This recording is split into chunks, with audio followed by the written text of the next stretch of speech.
Hello, Christ is in our midst. I'm Father Kevin Long of St. Elias Antiochian Orthodox Church in Newcastle, Pennsylvania. Today is Thursday, August 12th, 2021, and here are the readings for today. The first reading is from St. Paul's first letter to the Corinthians, chapter 10, verses 28 through 33, and chapter 11, 1 through 8.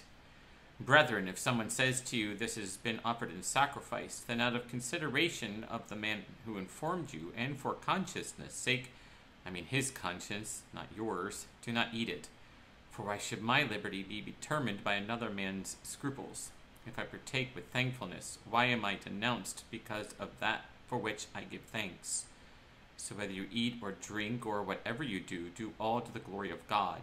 Give no offense to the Jews or to the Greeks or to the church of God, just as I try to please all men in everything that I do, not seeking my own advantage, but that of many, that they may be saved. Be imitators of me as I am of Christ. I commend you because you remember me in everything and maintain the traditions, even as I have delivered them to you. But I want you to understand that the head of every man is Christ, and the head of every woman is her husband, and the head of Christ is God.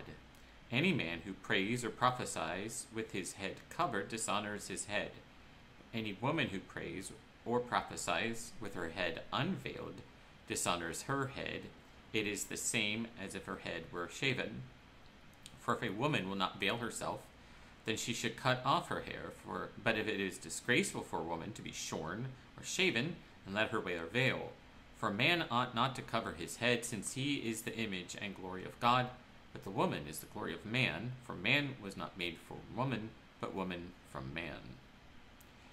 And the second reading is from the Gospel of St. Matthew, chapter 16, verses 24 through 28. The Lord said to his disciples, if any man would come after me, let him deny himself, take up his cross, and follow me. For whoever will save his life will lose it, and whoever loses his life for my sake will find it. For what will it profit a man if he gains the whole world and forfeits his life? Or what shall a man give in return for his life? For the Son of Man is come with the angels in the glory of his Father, and he will repay every man for what he has done. Truly I say to you, there are some standing here who will not taste death before they see the Son of Man coming in his kingdom. Glory to thee, our God, glory to thee. So today's gospel reading has a very stark and very strong message for us all, that if we wish to follow, if we wish to come after Christ, we need to deny ourselves, pick up our crosses, and follow. The cross is not something that we run to. It's not something we should desire. It is something instead that is just a fact. It is a harsh reality of our existence in the world. It is not that the world is overcome with evil. It's not that the world itself, since it is created by God, itself is evil.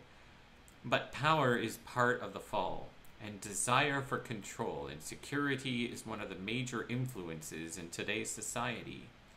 And so when we begin to preach the kingdom of heaven, the message that Christ preached himself, then we will find ourselves in a similar situation that he found himself in the end, the innocent sufferer suspended on a tree.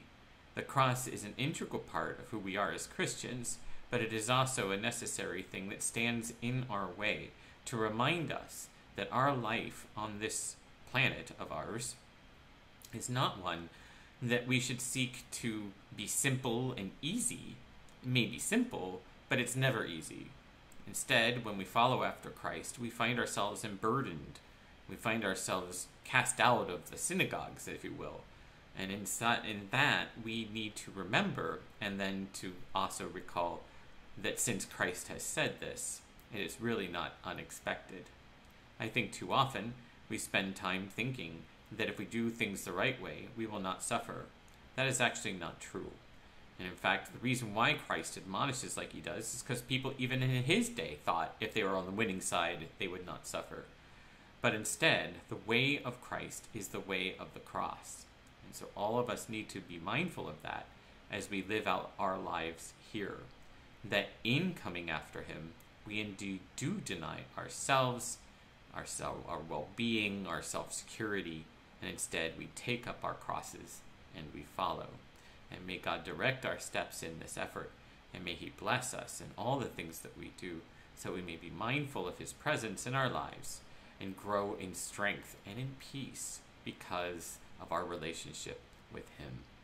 May God bless those that you love and yourself today and always. I'll never learn to age of ages. Amen. Thank you very much for joining me today. I hope you have a great day, and God willing, we'll see you tomorrow.